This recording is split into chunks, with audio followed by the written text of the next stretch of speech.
năn khen mà tức là số này ao lúc đi khá là lấy đi thì mà theo tuyên thật đã mà nếu muốn tao ấy là cha là lưu xin lâu mà lúc lấy đi đấy nó lâu đó vì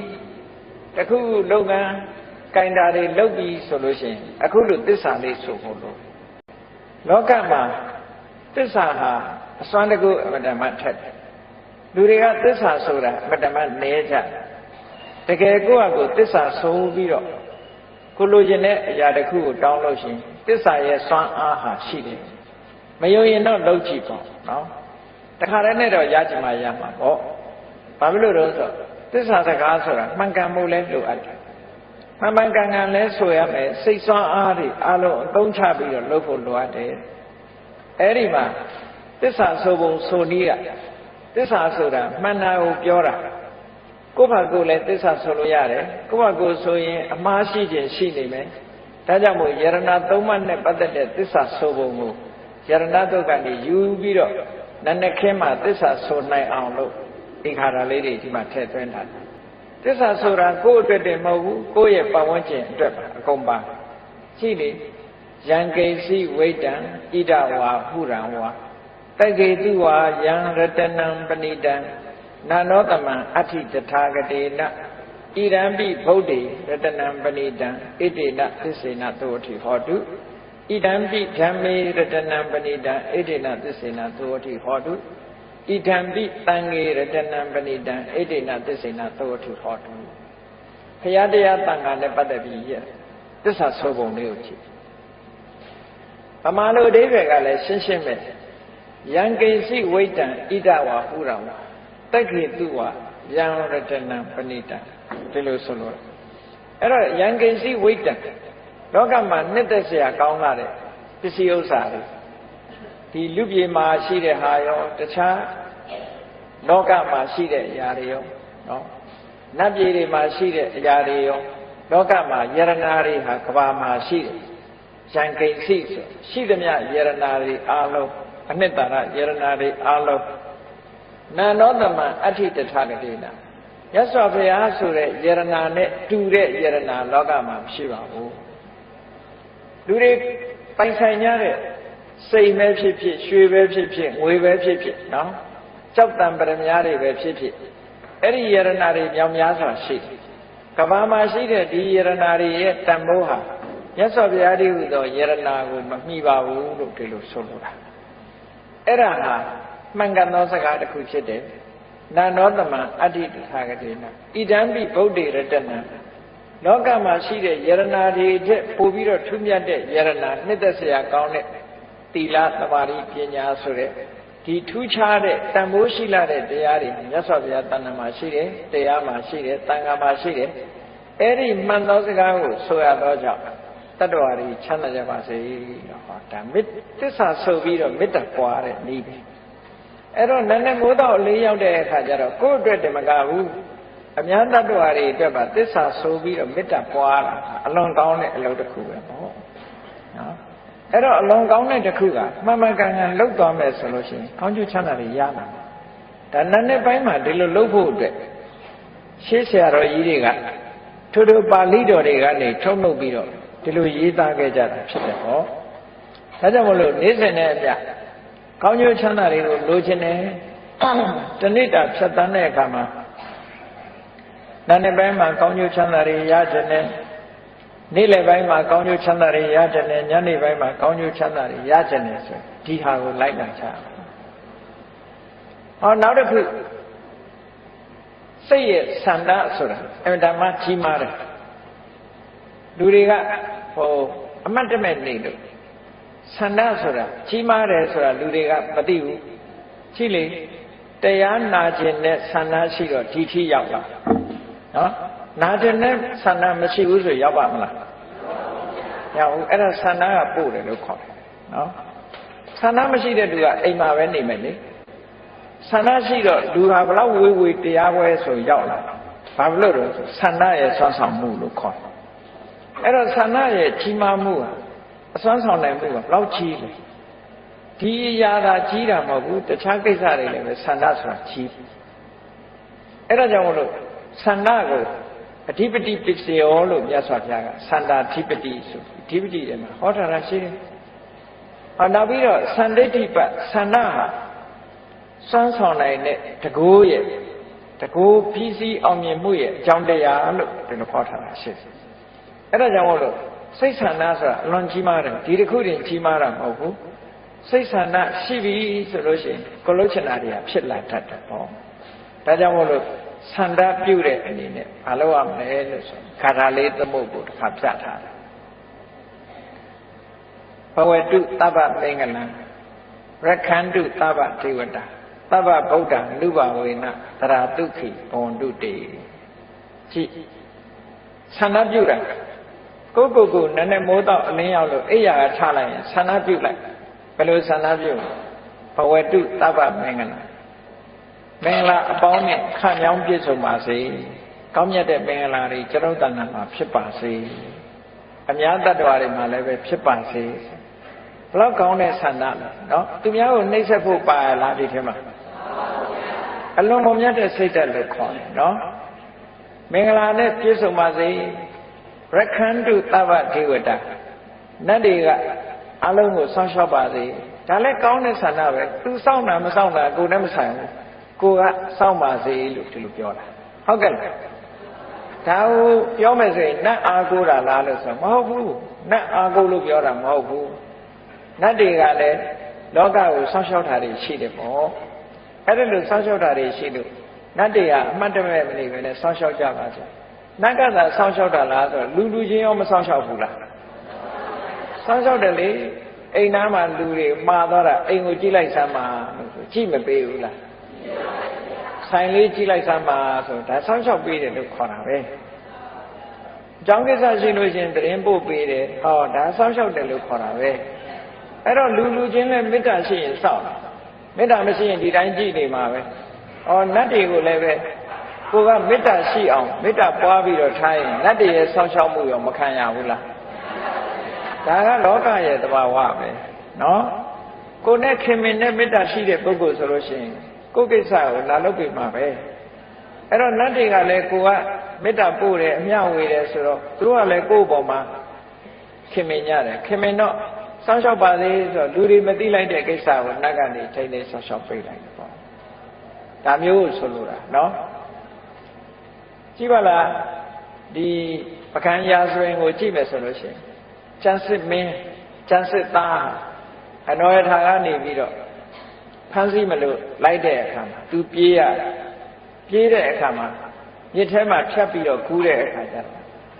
တန်ဃာလှေတစ်စီးကနေပြီးတော့ဟိုဘက်ကန်းကိုပို့ပေးတယ်ဟာအဲ့ဒါဟာနတ်ကကူညီတာတဲ့တကယ်နတ်ကတန်ဃာလှေအောင်ဆောင်ပြီးတော့သူ့ကိုကယ်တင်သွားတာနောက်ဆုံးကျတော့နတ်ကမဟာဂီရိနတ်လို့ဆိုတယ်သူနဲ့ဆူတောင်းဘက်အတိတ်ဘဝတော့ကသူနဲ့တူတူဖြစ်ခဲ့တဲ့မိတ်ဆွေသူကနေပြီးတော့ကူညီတယ်လို့သူတို့ပြောတာအဲ့တော့လောကမှာလည်းတစ်ခါတစ်ခါကူညီမှုတွေရှိတယ်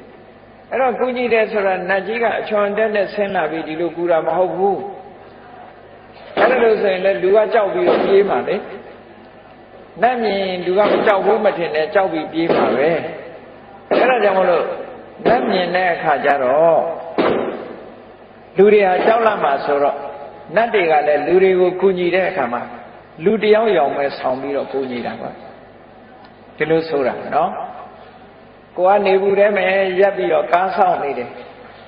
ဘာစကားကမလာနိုင်ဘူးသွားချင်နေတယ်သို့တော့အနန္တဖြတ်သွားတဲ့ကားတစ်စီးကလူကြုံလို့တင်သွားတယ်ဆိုတာတွေရောမကြုံတတ်ဘူးလားအေးနတ်ကမှားတယ်ဆိုတာတခါတည်းအဲ့ဒါမျိုးလို့ပြောတာနော်ကိုသွားကျင်တဲ့ကိစ္စတခုကိုလို့ချင်တာလေးတခုဟာတခါတလေရှော့ရှော့ရှူယူနဲ့ကုညီပဲလူနဲ့သိသည်ဖြစ်စေမသိသည်ဖြစ်စေကိုကုညီသွားတဲ့လူတွေနဲ့ကြုံတတ်တယ်ပေါ့အဲ့ဒါကြောင့်မလို့ရက္ခန္တုသဗ္ဗဒေဝတာနတ်တွေကစောင့်ရှောက်ပါစေကုညီပါစေသဗ္ဗဗုဒ္ဓလူဘဝေနသရတုခိဘဝန္တုတေ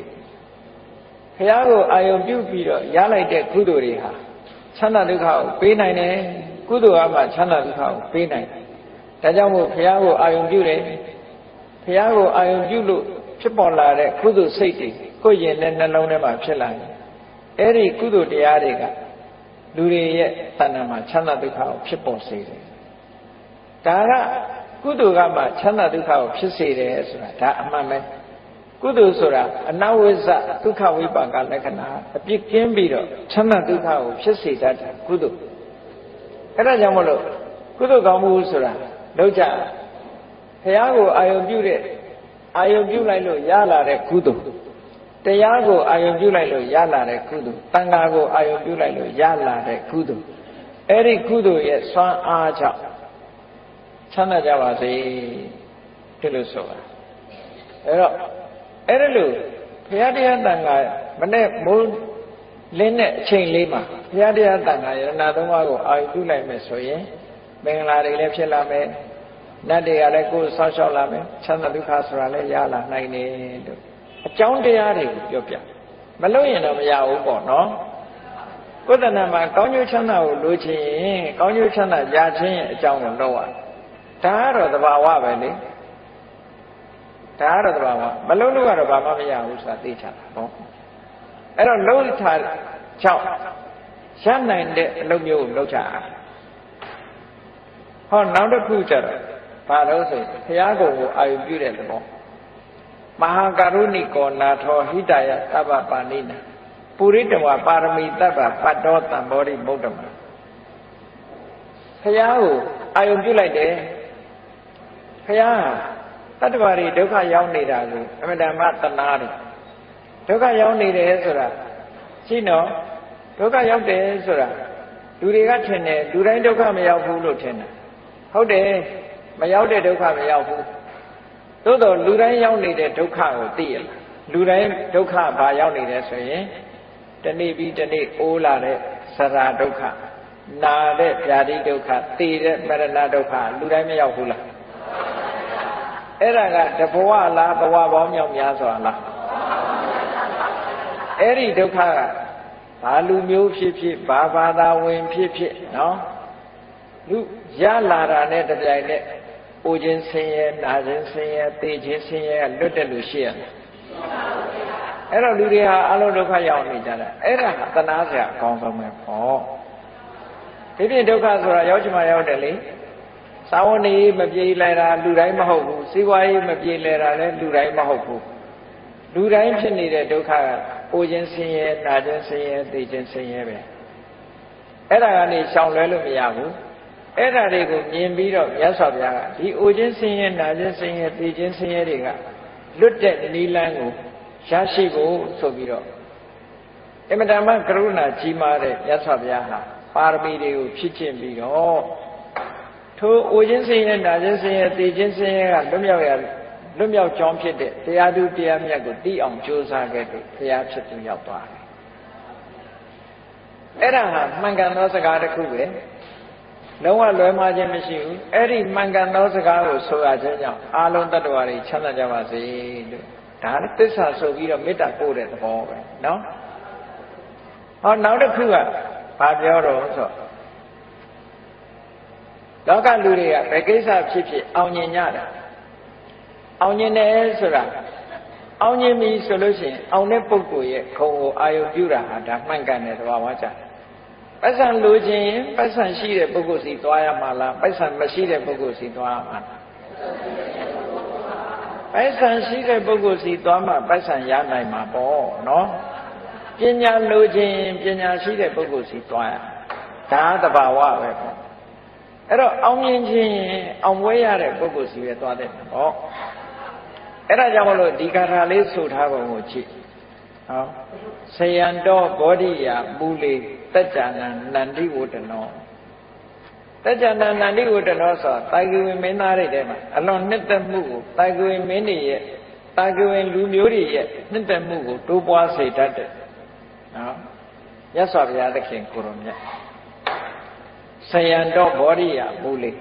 ဘောဓိပင်ရင်းမှာမနတ်ရဲ့ရံကိုအောင်ခဲ့တယ်တာဂိဝင်မင်းတွေရဲ့နှစ်သက်မြတ်နိုးမှုကိုကြီးပွားစေတတ်တဲ့တိုးတက်စေတဲ့ဘုရားလောင်းဟာဘောဓိပင်ရင်းမှာအောင်ပွဲကြီးရခဲ့တယ်ဆိုတာဒါဟုတ်တယ်မှန်တယ်နော်လုံးဝအရှုံးမရှိတဲ့အောင်ပွဲကြီးကိုရတယ်ဧဝမေဝဇေယောဟောတုတဲ့အဲ့ဒီလိုအောင်မြင်မှုကျွန်တော်မှဖြစ်ပါစေဒါလည်း wish ပဲဆန္ဒကိုပြော ဆန္ဒရှိရင်တကယ်ဆန္ဒကြီးလို့ရှိရင်ဖြစ်လာတာပဲပေါ့နော်အေးအဲ့ဒါမျိုးကိုယ်တဏ္ဍမှာဖြစ်ပါစေဧဝမေဝဇယောဟောတုဇယတုဇယမင်္ဂလေးအောင်မြင်ဖို့ရအောင်မင်္ဂလာတွေမှာအောင်မြင်မှုကိုကျွန်တော်ရချင်ပါတယ်ရပါရစေပါလို့ဆိုတဲ့ဆန္ဒပြုတဲ့ကာထာအဲ့တော့မနေ့အိယာကထားပြီးတော့ဒီနေ့လုပ်ငန်းကိုင်တာတွေလှုပ်ရှားရှိတယ်သွားစရာတွေရှိတယ်လာစရာတွေရှိတယ်ဘဝမှာအောင်မြင်မှုကိုရချင်တယ်ဒါကြောင့်မို့အောင်ပွဲရတဲ့မြတ်စွာဘုရားရဲ့ခုံကိုခိတ္တခဏလေးအာယုံပြုပြီးတော့ကျွန်ုပ်လည်းပဲအောင်မရစေပါလို့ဆိုဒါအကြောင်းနဲ့အကျိုးမစီလျော်ဘူးလားစီလျော်တယ်ဘုရားကကို့မှားတာမဟုတ်ဘူးဒါကကိုယ့်ရဲ့ရင်ထဲနှလုံးထဲမှာဒီဆန္ဒတွေကြီးပွားလာအောင်လုပ်တာပဲဖြစ်တယ်နော်အဲ့ဒါလို့မှန်မှန်ကန်ကန်သိဖို့လိုအပ်တာပေါ့ဟောနောက်ကြတော့ကြည့်အဲ့ဒါနဲ့ဆက်ပြီးတော့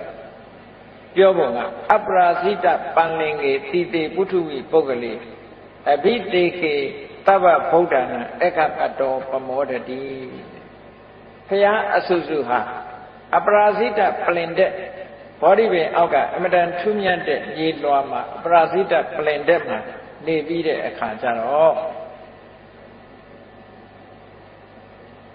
ဘုရားရှင်အားလုံးနေရဲ့ဂုဏ်ဓုဝိသေသတွေရရှိတော်မူခဲ့ကြတယ်ရရှိသည့်အတွက်ကြောင့်လောကမှာအမျက်ဆုံးဖြစ်လို့ဝမ်းသာကြည်နူးမှုကြုံရတယ်ကျွန်ုပ်လည်းပဲအဲ့ဒါလို့အကောင်းဆုံးအညွန့်ဆုံးအမျက်ဆုံးကိုရပြီးဝမ်းသာကြည်နူးရစေဒီလိုဆိုလိုတာနော်အေးအဲ့ဒါကြောင့်မလို့ဒီဘုရားကိုအာယုံပြုပြီးတော့ဝမ်းမြောက်ဖွယ်ဖြစ်တဲ့ရင်နဲ့နှလုံးထဲမှာကြည်နူးဖွယ်ရာတွေကိုဒီလိုအာယုံပြုတာဟာဒါကရှေ့ပိုင်းကထည့်သွင်းပြီးတော့နာနေပိုင်းမှာဆင်ញင်စဉ်းစားဖို့ပြောတာအဲ့တော့ကောင်းသောနာနဲ့ခင်းဖြစ်ဖို့ကောင်းသောနက္ခတ်နဲ့ကြုံဖို့ဆိုတာဟာနက္ခတ်ဆိုတာကောင်းကင်ကနက္ခတ်တွေကိုကြည့်ပြီးဗေဒင်ဆရာတွေကတော့တွက်ကြလိုက်တယ်ပေါ့နော်ဒီကနေ့နက္ခတ်ကောင်းတယ်သို့မဟုတ်ရက်ကောင်းတယ်ရက်မကောင်းမှုနဲ့ပြောကြတယ်လေဒီနေ့ကပြတ်တရားကြီးဒီနေ့ကရက်ရစာနဲ့ဆိုပြီးတော့ရက်ကောင်းတယ်မကောင်းဘူးရွေးချတယ်မဟုတ်လားခဏအထိဗုဒ္ဓဘာသာတွေရွေးတော့ပဲရက်ရွေးတာတော့နော်အစွဲလန်းဘလောက်ကြီးတယ်ဆိုတာကြည့်မြတ်စွာဘုရားကဟောထားတာရက်ရွေးခိုင်းတာမဟုတ်ဘူးရက်မရွေးခိုင်းဘူးမြတ်စွာဘုရားကဘာဟောလဲလို့ဆိုရင်သူနက္ခတ္တံသူမင်္ဂလံသုပ္ပဘာတံသူဟုတ်ထိတံဒုက္ခနောသူမို့တော်စာသူဣဋ္ဌံဓမ္မစာရိတုဘယ်နေ့ပဲဖြစ်ဖြစ်လက်ရတာပဲဖြစ်ဖြစ်ပြတ္တရာပဲဖြစ်ဖြစ်ဘယ်နေ့ပဲဖြစ်ဖြစ်ဘယ်နက္ခတ်နဲ့ပဲရှင်းနော်ကောင်းတဲ့အလုပ်တွေလုပ်လို့ရှိရင်ကောင်းတဲ့နက္ခတ်လို့မှတ်ပါဒါပြောတာနော်မကောင်းတာလုပ်ရင်မကောင်းတဲ့နက္ခတ်မနဲ့အိယာထားပြီးဒေါသထွက်နေပဲဆိုရင်အဲ့ဒါနက္ခတ်ဆိုးနေပြီလို့သာမှတ်ပြီနော်မနဲ့အိယာထားပြီးတော့မေတ္တာပို့ပြီးတော့ဘုရားကိုအာရုံပြုစိတ်ကြည်နူးနေရင်ဒါကောင်းသောနက္ခတ်ပဲကောင်းသောနက္ခတ်ဖြစ်တယ်ဒီလိုဆိုလို့တာကောင်းကင်ကနက္ခတ်ဆိုတာကိုယ်တည်းမဆိုင်ဘူးတဲ့950ဇတ်ထဲမှာလည်းအတိလင်းဆိုထားတာရှိတယ်နက္ခတံပฏิမာနန္တံအထောပါလံဥပိစ္ဆကာတချို့ကဒီနေ့နက္ခမကောင်းသေးဘူးဒီလနက္ခမကောင်းသေးဘူးနက္ခမကောင်းလို့ဘာမှမလုံးနဲ့အောင်ဒီတိုင်းနေမလုံးနဲ့အောင်ဆိုင်ရင်နဲ့ဒီပြင်လူတယောက်ကဥပြီးတော့ရသွားတယ်ကိုမလုံးလိုက်ရဒီလိုဟာမျိုးတွေခြုံတတ်တယ်နော်ကိုကနက္ခမကောင်းသေးလို့ဆိုမလုံးတယ်ဇန်တဲ့လူကနေပြီးတော့လှုပ်သွားဟောကိုမရလိုက်ဘူးအဲ့တော့ဘုရားလောင်းတွေကဘာပြောလဲနက္ခတံပฏิမာနန္တံအထောပါလံဥပိစ္ဆကာနက္ခကောင်းတဲ့အချိန်ကိုမျှော်လင့်နေတဲ့လူမိုက်ကိုတဲ့အကျိုးတရားတွေလက်လွတ်ဆုံးရှုံးသွားစေတယ်အထောအထတနက္ခတံကောင်းကျိုးချမ်းသာကိုလိုချင်တဲ့ဟာအရာဖို့ရအရေးကြီးဆုံးပဲတဲ့အဲ့ဒါဟာကောင်းတဲ့နက္ခတ်ပဲကိုလိုချင်တာရတာကောင်းတဲ့နက္ခတ်ပဲကိဉ္ကရိတန္တိတာရကကောင်းငင်ဘောကခြေတွေကကိုဘာတတ်နိုင်မှလဲဒီလိုဆိုထားတာနော်အဲ့ဒါကြောင့်မို့လို့ပုဗ္ဗန္နတုတ်မှာမြတ်စွာဘုရားဟောထားတဲ့အတိလင်းနန္ဒခင်းမှာတဲ့အပြစ်ကင်းတဲ့အတွေးတွေတွေးမယ်အပြစ်ကင်းတဲ့အပြောတွေပြောမယ်အပြစ်ကင်းတဲ့အလုပ်တွေကိုလုပ်မယ်ဆိုလိုတာကနန္ဒခင်းမှာ ကာယတုစရိုက်ဝစီတုစရိုက်မနောတုစရိုက်ဆိုတဲ့အကျင့်တရားတွေကျင့်ကြံကြုတ်ကိုအားထုတ်မယ်ဆိုရင်အဲ့ဒီနန္ဒခင်းဟာကောင်းသောနန္ဒခင်းမှာနေ့လည်ခင်းမှာကောင်းတာပြောတယ်ကောင်းတာတွေးတယ်ကောင်းတာပြောတယ်ကောင်းတာလုပ်တယ်ဆိုလို့ရှိရင်လေကောင်းတဲ့နေ့လည်ခင်းဖြစ်ပါတယ်ညနေခင်းမှာလည်းပဲအပြစ်ကင်းတဲ့အတွေးတွေတွေးတယ်အပြစ်ကင်းတဲ့စကားတွေပြောတယ်အပြစ်ကင်းတဲ့အလုပ်တွေလုပ်လို့ရှိရင်ကောင်းသောညနေခင်းဖြစ်ပါတယ်ဒီလိုဆိုလိုတာနော်အဲ့ဒါကြောင့်မလို့ကောင်းတာလုပ်တဲ့ပုဂ္ဂိုလ်ဖို့ဟာဘယ်တော့ဖြစ်ဖြစ်လက်ခတ်ကအကောင်းမယ်တဲ့အဆိုးမရှိဘူးသို့တော့လူတွေကအကောင်းအဆိုးဆိုတာလက်ခတ်ကိုပဲသွားရှာတယ်ကိုယ့်ရင်ထဲကဟာကိုတော့မေ့နေတယ်စဉ်းစားကြည့်ကိုယ့်အကိုယ်တဏ္ဍာမှာဖြစ်နေတဲ့လောဘတွေဒေါသတွေမာမနတွေအိတ်တာတွေကိုတော့အကောင်းထင်နေကြတာနော်အဆိုးကအဲ့ဒါအပင်ငရဲချတာသူတို့ကချတာနော်ဘယ်သူကမှကိုယ်လာဆွဲမခေါ်ဘူးဆွဲခေါ်သွားတာကကိုယ့်ရင်ထဲဖြစ်တဲ့လောဘဒေါသတွေဆွဲခေါ်သွားတာလေကဲကြည့်လောကမှာလူဆိုးဖြစ်တဲ့ဒီရာဇဝမှုကိုကျူးလွန်တယ်ဆိုတဲ့လူတွေဟာဘယ်သူကသူ့ကိုကျူးလွန်ခိုင်းတာတော့သူ့စိတ်ကပဲကျူးလွန်တာမဟုတ်လားသူ့တဏ္ဍာမှာဖြစ်တဲ့အကုသိုလ်တရားတွေကဒီအလုပ်တွေကိုလှုပ်စေတာခံရတော့ဘယ်သူခံရတော့သူပဲခံရတာပဲလေအဲ့ဒါကြောင့်မို့လို့ကိုယ်ရင်ထဲမှာဖြစ်တဲ့အရာတွေဟာကိုယ်စိတ်ထဲမှာဖြစ်တဲ့မကောင်းတဲ့သဘောထားတွေအမှန်တမ်းကြောက်စရာကောင်းတယ်အပင်ငရဲဆိုတာပြင်မဲ့ကလာမချဘူးကိုယ်ကချနော်ကိုယ်ရင်ထဲမှာဖြစ်တဲ့လောဘဒေါသမောဟဆိုတဲ့ဒီတရားတွေကအပင်ကိုချတာဘယ်လိုလုပ်အပယ်ချတော့ဆိုကိုယ်စိတ်ထဲမှာဖြစ်ရင်ကိုယ်ပဲခံမှာလေဒီနေရာမကြည့်နဲ့ကိုယ်ရုပ်ခန္ဓာကိုယ်ကြီးမှာဖြစ်တဲ့ယောဂဝေဒနာဘယ်သူခံရတာတော့ဟုတ်တယ်လေဆေးရုံသွားစမ်းလိုက်လို့ HIV positive ဆိုရင်ဘယ်သူခံရမှာတော့စီပိုးဘီပိုး positive ဆိုလဲကိုယ်ပဲခံရမှာပဲဟုတ်တယ်မလားကိုယ်ထဲမှာဖြစ်တယ်အဲ့ဒါကြတော့လူတွေကကြောက်တယ်လေအဲ့ဒါလူတွေကြောက်တယ်ဒီတဲ့ကြောက်စရာကောင်းတာဘာလို့ဆိုရင်ကိုယ့်ရဲ့စိတ်အစဉ်ထဲမှာ mental process တွေမှာဖြစ်နေတဲ့ positive တွေကပိုကြောက်စရာကောင်းတယ်စိတ်ထဲမှာဖြစ်နေတဲ့လောဘစိတ်ထဲမှာဖြစ်တဲ့ဒေါသစိတ်ထဲမှာဖြစ်တဲ့မောဟအိတ်တာတွေမာမနာတွေဒါတွေကပိုကြောက်စရာကောင်းတယ်ဒါတွေကသွားဆန်းလိုက်တဲ့ positive ဖြစ်နေဟုတ်ကဲ့အပင်ငရဲချတာသူတို့ကချတာ HIV ကလည်းပဲအပင်ငရဲမချဘူးစီပိုးဘီပိုးကလည်းအပင်ငရဲမချဘူးရုပ်ခန္ဓာမှာဖြစ်တဲ့ယောဂဝေဒနာဆိုတာဒီဘဝတစ်ခါပဲသိမှာဘယ်သူမှနှစ်ခါသိတဲ့လူမရှိဘူးယောဂမရှိတဲ့လူရောမသိဘူးလားသိတာပေါ့သူကတော့အရင်သိချင်းသိသွားတာတစ်ခါတည်းယောဂရှိတဲ့လူကတမြင်းမြင်းနဲ့မသိတဲ့လူကရှိသေးတယ်နော်ယောဂရှိလဲတူတူပဲမရှိလဲတူတူပဲသိမှဟာတူတူပဲသိတာရှိပဲတဘဝမှာတစ်ခါပဲသိချတာပဲနော်အဲ့တော့တကယ်ကြောက်စရာကောင်းတာကရုပ်ခန္ဓာမှာဆွဲကပ်တဲ့ယောဂမဟုတ်ဘူးစိတ်မှာဆွဲတဲ့ယောဂကြောက်စရာကောင်းတာအဲ့တော့ကိုယ်တဏ္ဍာမှာလောဘတွေဒေါသတွေမောဟတွေဒါတွေကိုနည်းအောင်ဂရုစိုက်တာဆိုလို့တယ်နော်အဲ့ဒါလို့ဆိုလို့တာအဲ့ဒါလို့လောဘဒေါသမောဟတွေနည်းအောင်ကြိုးစားတဲ့အချိန်ဟာသူ့နဲ့ခတ်တန်ကောင်းသောနဲ့ခတ်ပဲတဲ့ကိုယ်သူ့မင်္ဂလာရှိဆုံးအချိန်ပဲတဲ့အဲ့ဒီအချိန်နော်စိတ်ဆိုးနေတဲ့အချိန်ဟာမင်္ဂလာမရှိဆုံးအချိန်ပဲလို့ဒီလိုမှတ်တာစိတ်မဆိုးဘူးမေတ္တာဘာဝနာပွားနေတယ်တယောက်နဲ့တယောက်သိမြင်များများရှိနေတယ်မိတ်ဆွေပဲပြတ်ဘူးဆိုရင်ကောင်းမင်္ဂလာရှိတဲ့အချိန်တစ်ခုပဲလို့ဒီလိုမှတ်သုပ္ပဘာတံဘုရားတရားတန်ခါကိုအာယုပြုပြီးတော့နိုးလာလို့ရှိရင်ကောင်းသောမိုးတောက်ခြင်းနဲ့ကောင်းသောနနက်ခင်းဖြစ်လာတယ်သူဝုဋ္ဌိတအိယာကနိုးထလာတဲ့အခါနော်နှုတ်ခမ်းကြီးစူပြီးတော့နိုးထတာမဟုတ်ဘူးအများတ attva တွေချမ်းသာကြပါစေဆိုတဲ့အတွေးလေးနဲ့နိုးထလာရင်ဒါအကောင်းဆုံးအိယာကထခြင်းပဲဖြစ်တယ်ပေါ့အဲ့ဒါလို့နေ့စဉ်နဲ့မြကိုယ့်ဘဝမှာအကောင်းဆုံးမိုးတောက်ချိန်ဖြစ်ဖို့နဲ့အကောင်းဆုံးအိယာကထခြင်းဖြစ်အောင်မကြိုးစားသင့်ဘူးလားကြိုးစားရမှာဒါတွေကိုဖြစ်အောင်ကြိုးစားနော်အဲ့ဒါလို့ကြိုးစားဖို့ဆိုလိုတာဒါတွေကဘာတဲ့အရေးကြီးတော့ဆိုရိတ်တာသွားပြီးတရားဝင်ဖို့တဲ့အရေးကြီးတယ်နေ့စဉ်လုပ်နေတဲ့အလုပ်တွေကဟုတ်ကဲ့လားကိုယ်အိမ်မှာနေထိုင်ရင်နဲ့ကောင်းသောမိုးတောက်ဖြစ်ဖို့ကောင်းသောနှက်ခတ်နဲ့ကြုံတဲ့အချိန်ပိုင်းဖြစ်ဖို့ကောင်းတဲ့မင်္ဂလာရှိတဲ့အချိန်ဖြစ်ဖို့ရာကိုယ်တဏ္ဍာမှာကောင်းတဲ့စိတ်ဓာတ်တွေဖြစ်နေအောင်ကြိုးစားရမယ်မေတ္တာပွားနေမယ်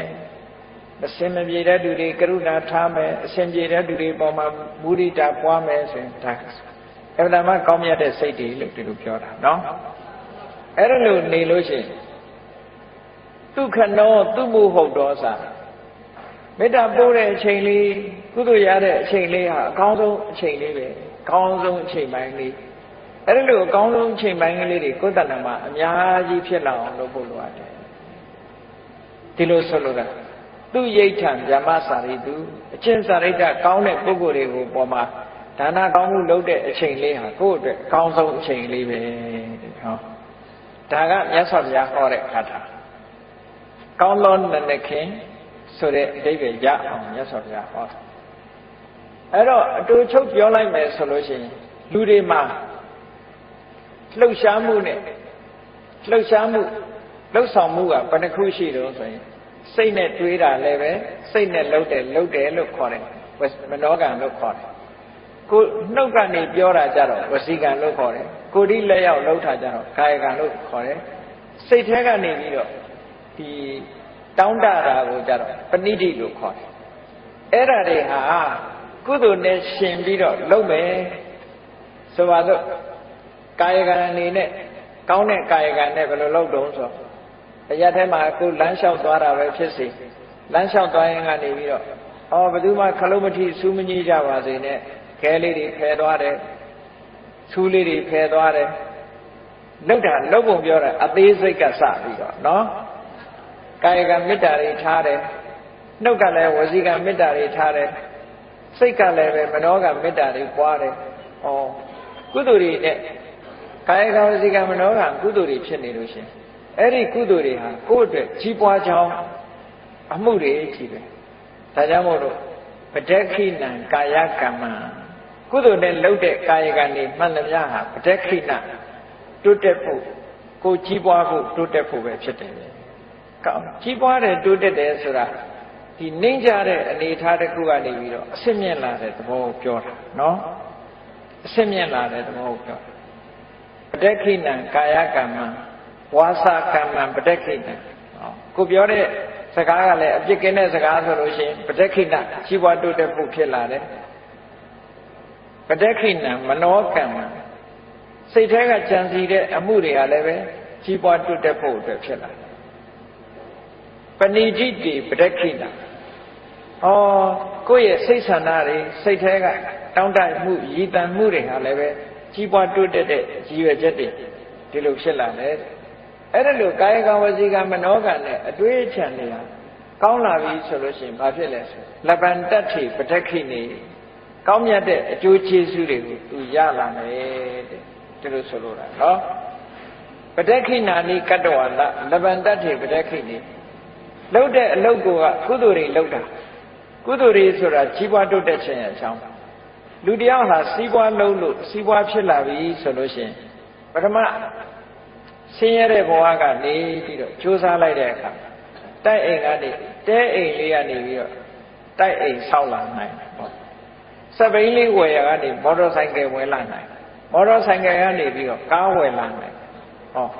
မြင့်မလာဘူးလားစီးပွားရေးနဲ့ပတ်သက်ပြီးတော့အဲ့ဒါလို့မြင့်လာတယ်လို့ပဲစိတ်တွေစိတ်ထားတွေကုသိုလ်တရားတွေကိုလည်းတိုးမြင့်လုပ်တဲ့အခါလူတယောက်ဟာမြင့်လာတာပဲဘဝနော်ဘဝတစ်ခုနဲ့တစ်ခုကသူကမြင့်သွားတယ်အဲ့ဒါကိုပြောတာပဋက္ခိဏာနိကတ္တဝါနလပ္ပန္တတ္ထိပဋက္ခိဏိကောင်းတာတွေလုပ်တဲ့ပုဂ္ဂိုလ်တရားမှာကောင်းတဲ့အကျိုးတွေကိုရလာတဲ့အတွက်ကြောင့်သူကအဆင့်မြင့်ပြီးတော့သွားတယ်တေအဋ္ဌလတ္ထဒုက္ခိတာဝိရုံနာဗုဒ္ဓတာအဲ့ဒါလို့ကောင်းကျိုးချမ်းသာတွေရလာပြီဆိုလို့ရှိရင်ဒုက္ခိတကိုယ်စိတ်နှပြချမ်းသာတယ်ဝိရုံနာဗုဒ္ဓသာသနိမြတ်စွာဘုရားသာသနာမှာစီပင်လာတယ်ဆိုတာဘာပြောတာလဲဆိုတော့သူကကိုကျင့်သီလတွေနဲ့လည်းပြည့်စုံလာတယ်ကမ္မထာနေနှလုံးသွင်းလာနိုင်တယ်ဘာဝနာကျင့်စဉ်တွေကျင့်လာတယ်နော်ဘာဝနာကျင့်စဉ်တွေကျင့်လာလို့ဝိပဿနာတရားတွေအကျဉ်းချင်းအားထုတ်လာနိုင်တယ်တိုးတက်လာမသိသေးတာတွေသိလာတယ်ဘုရားတရားတော်တွေနဲ့ပတ်သက်ပြီးတော့အဆင့်မြင့်လာတယ်ဒီလိုဆိုလိုတာအဲ့ဒါလို့ထီအောင်ဖြစ်လာနိုင်တယ်တဲ့အဲ့ဒါလို့ဖြစ်လာဖို့အတွက်ကျမ်းပါဖို့လို့ဘာလို့လိုအပ်လို့ အားလုံးတ attva တွေကိုချမ်းသာကြပါစေဆိုတာနဲ့နောက်ကနေအရောဂဒုက္ခိတာဟောထရဟတဗေတိညာတိပိတဲ့ဆွေတွေမျိုးတွေနဲ့အတူတကွအရောဂယောဂကင်းကြပါစေဒုက္ခိတကိုယ်စိတ်နဲ့ပြချမ်းသာကြပါစေလို့ဟောမနေ့ပိုင်းမှာဒါမေတ္တာပွားတာပဲပေါ့နော်အဲ့ဒါလို့မေတ္တာနှလုံးသားနဲ့ကိုယ်ဟာနေတိုင်းပြီဆိုလို့ရှိရင်ကိုယ့်ရဲ့စိတ်ကလေးဟာဗဒမစင်ကြဲလာတဲ့စိတ်ကလေးနဲ့ကုသိုလ်တွေဖြစ်လာလို့ရှိရင်ခုနကပြောခဲ့တဲ့ကာယကံတွေဝစီကံတွေမနောကံတွေဟာအထက်ကိုတိုးတက်မြင့်မားစေတဲ့ကာယကံဝစီကံမနောကံတွေပဲဖြစ်တယ်တဲ့ဒါကြောင့်မို့လို့မြတ်စွာဘုရားသခင်ကိုလိုမြတ်ကဟောဒီပုဗ္ဗန္နတုတ်ကိုချင်းချုပ်ဒီလိုဟောထားတာဖြစ်တယ်